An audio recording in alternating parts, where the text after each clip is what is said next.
Sa ngalan ng Ama at ng Anak at ng Espiritu Santo. Panginoon, isugo mo ang iyong espiritu at pagpanibaguhin mo ang muka ng aming mundo. Ang ating ebanghelyo ay mula kay San Mateo Kapitulo 8, versikulo 5 hanggang 11. At sa ebanghelyong ito, si Jesus ay pumasok sa Capernaum at siya ay sinalubong ng isang opisyal ng hukbong Romano at nakiusap, "Ginoo, ang katulong ko po ay naparalisado, siya po'y nakaratay sa bahay at lubhang nahihirapan." Ang taong ito ay hindi isang Hudyo, ito ay isang pagano. At sa tradisyon ng mga Hudyo, hindi maaaring lumapit ang mga pagano sa isang Hudyo sapagkat ang Hudyo ay magiging marumi. Ngunit si Jesucristo ay kinausap ang taong ito. Hindi niya pinigilan na lumapit sa kanya. Sabi ni Jesus, pupuntahan ko siya at pagagalingin. Nais puntahan ni Jesucristo ang alipin ng opisyal na ito sa kanyang tahanan. Ngunit sumagot sa kanya ang opisyal, "Ginoo, hindi po ako karapat-dapat na puntahan pa ninyo sa aking bahay. Sabihin lamang po ninyo at gagaling na ang aking katulong." At dito, sa bahaging ito ng Ebanghelyo, maaalala natin ang palagi nating sinasambit sa tuwing tayo ay nagdiriwang ng Eucharistia at sa tuwing tatanggapin natin ang katawan ng ating Panginoon. Hindi ako karapat-dapat na magpatuloy sa iyo, ngunit sa isang salita mo lamang ay gagaling ako. At makikita natin ang pananampalataya ng opisyal na Romanong ito. Ang pananampalataya niya ay isang malakas na paniniwala na magsalita lamang si Jesucristo ay mangyayari ang kanyang sasambitin.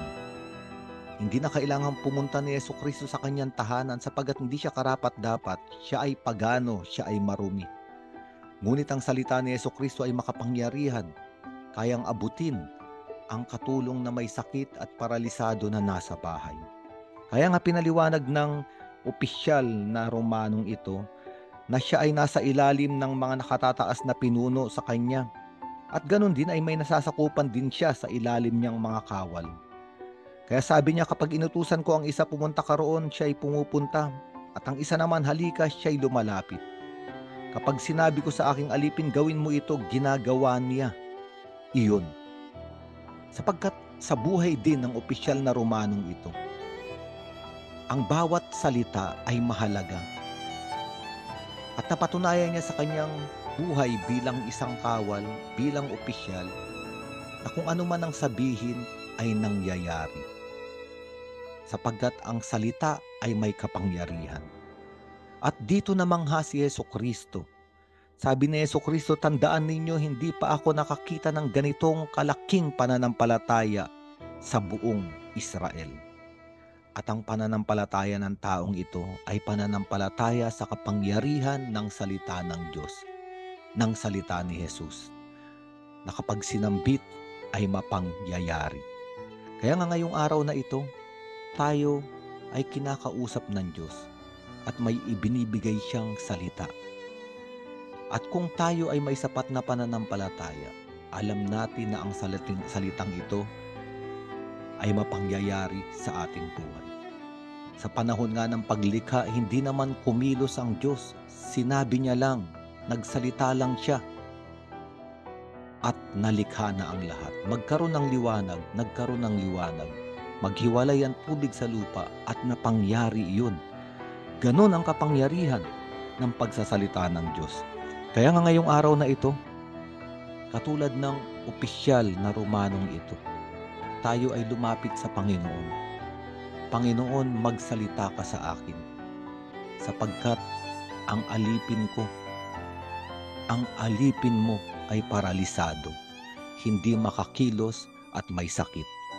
Sabi ng mga ama ng simbahan, ang alipin na ito o ang lingkod na ito ay tayong lahat. Sapagkat minsan, ang espiritu ng pagiging lingkod ay nagkakasakit at nanghihina. kaya hindi na tayo makapaglingkod sa Diyos at sa kapwa. Kaya ngayon tayo ay lumapit sa Panginoon at sabihin natin sa Panginoon, Panginoon, hindi man ako karapat-dapat na magpatuloy sa iyo sa aking buhay. Magsalita ka lamang ngayon. Pagalingin mo ang lingkod sa akin upang ako ay makabangon at makapaglingkod muli sa iyo at sa aking kapwa. Sa ngalan ng Ama at ng Anak at ng Espiritu Santo.